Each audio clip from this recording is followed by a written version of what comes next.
Well, good afternoon, good evening, depending on where you are in your part of the world.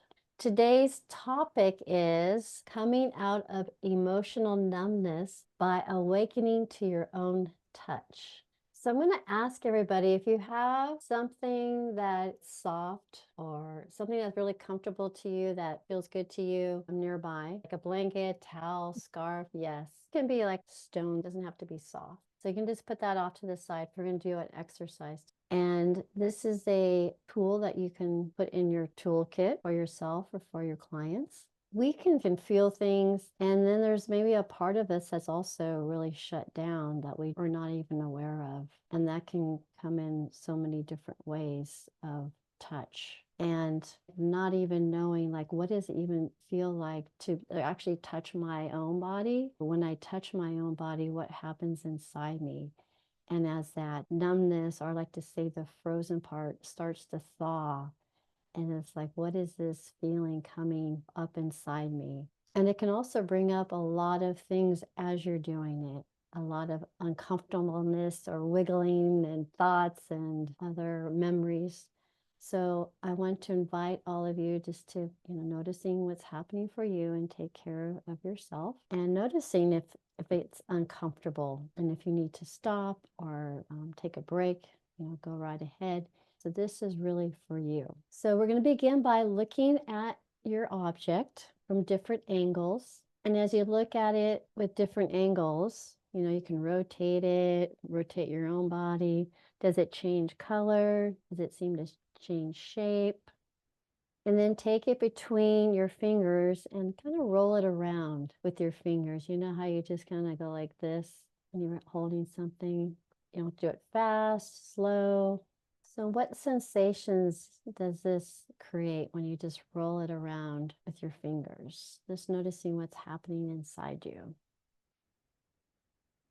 Noticing if it's unpleasant sensation, unpleasant, neutral, something else.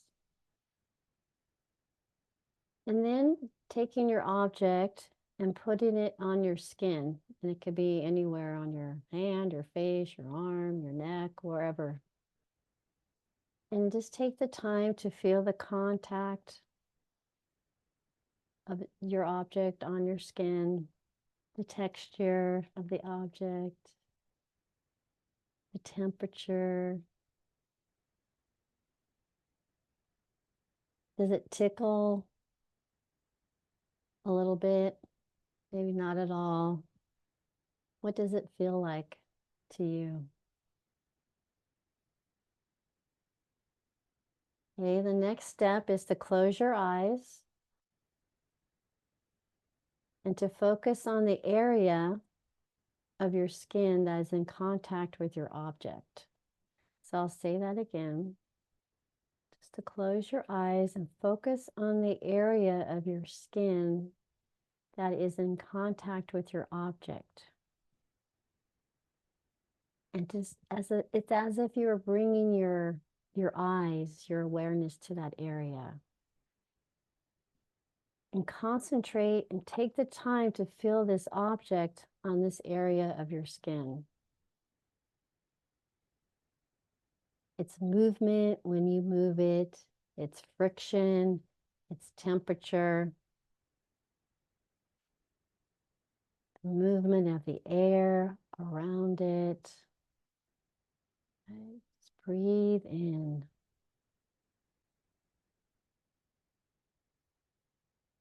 Taking your time.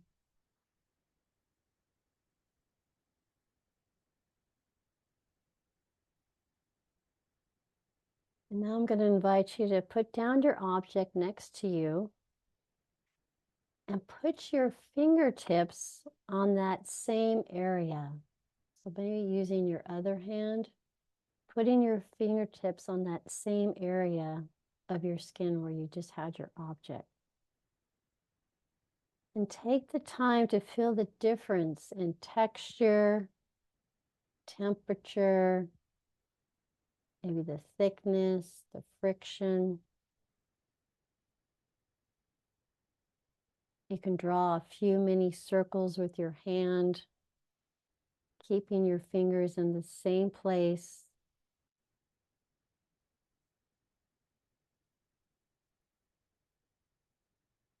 And can you feel the variation in the difference, or in the pressure,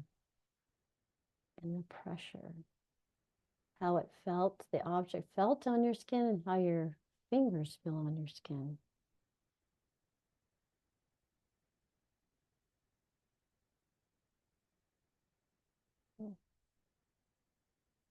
And now we're going to try another variation. So focusing on the sensations from your finger, as if your fingertip can feel the skin underneath. So you keep your fingers there on top of your skin. If you want to keep your eyes closed or not. And imagine your fingertip has its own eye and is looking at the skin underneath. Now that might seem really weird, but it does work.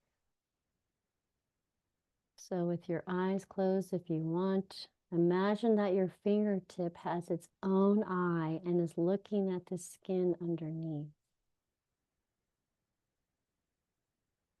It's as if you could see the color of the skin underneath, for example. So can it feel its texture, the temperature of the skin underneath?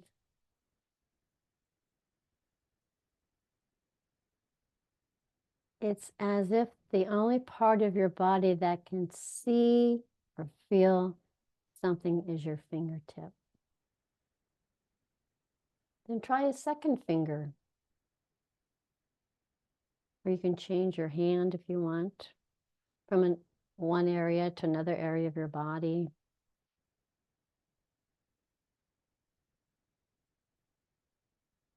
Is the skin in contact with your fingertip? Is it thicker, softer, colder? This is as if you wanted to bring consciousness into the tip of your finger. And this can be so subtle.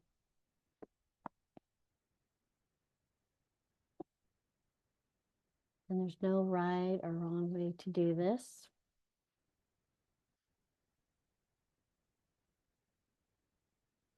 And now we're going to do the opposite. We're going to focus on the skin that is under your finger. Instead of the fingertip, now we're focusing on the skin, as if it were the only place in your body that could feel or see something.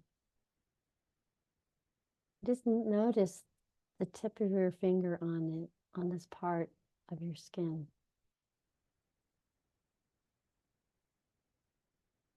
And you can put a second finger down if you want. See if you can focus on each area.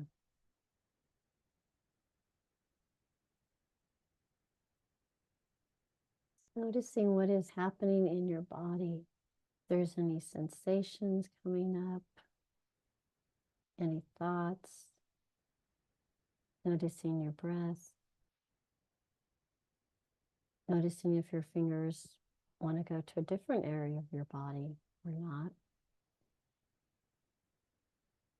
Maybe you've had enough of this exercise of touching.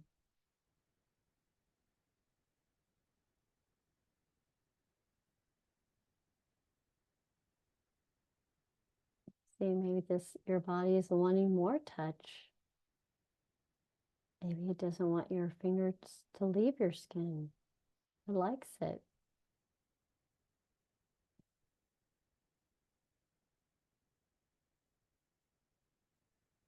Just noticing if you're, I'm just going to put, these may not be the right words for you, but if you're feeling like connection with yourself, feeling disconnected, maybe another word. This may be familiar, unfamiliar, unusual, pleasurable, something else.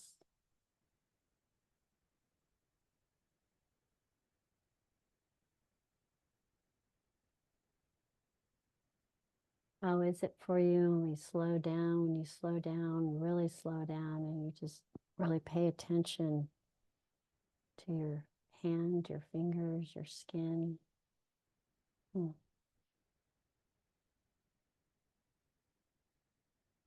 Maybe that allows for other things to come in.